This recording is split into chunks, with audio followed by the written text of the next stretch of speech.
RESA TV presents in 3, 2, 1. Dateline Schools with your host, Terry Harrington.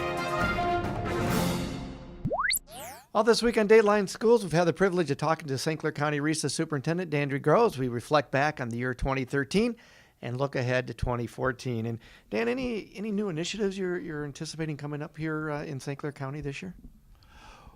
Well, I do anticipate at least one of our school districts will get into year-round school, which would be the first in the county, at least partially they will. I think it's not new, but you're going to see online classes expand. The county superintendents got together and created a catalog, and that's something that's going to increase, not decrease. So I think you'll see an expansion of that.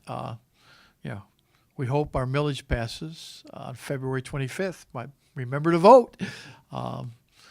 I think that's vital. If that doesn't pass, unfortunately, we're going to have to cut classes for around 240 to 250 kids. We'd hate to see that happen. So I don't know if we'll see any big new initiatives. At some point, we'd like to see an increase. We've been seeing decreases consistently. Even though we've gotten more money some years, for example, this year we're getting a large sum of new money for GSRP program for 4-year-olds, which is great, but it doesn't help cover the cost that we've lost on everything else. So that would be helpful if someplace we get an increase. Unfortunately, I think it may be 2 or 3 years before we do, and a lot of the local districts are feeling the pinch. Port Huron, Memphis, Capac, Algonac, in particular, they're squeezed, and they're squeezed tight.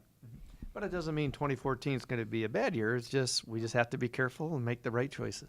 No, I think it'll be a great year. If we pass this millage, we'll be doing summer programs, which could be a really good thing. And I think, you talk about ways of the future. I think, 10 years from now, you're going to see online classes. You're going to see year-round school. You may see night classes in high school. How and when we deliver education is what's going to change in the next 10 years, a lot. Well, Happy New Year, Dan, and Happy New Year to everyone out there. And thank you for joining us all this week in Dateline Schools. For Dateline Schools, I'm Terry Harrington. Dateline Schools is a production of St. Clair County RESA.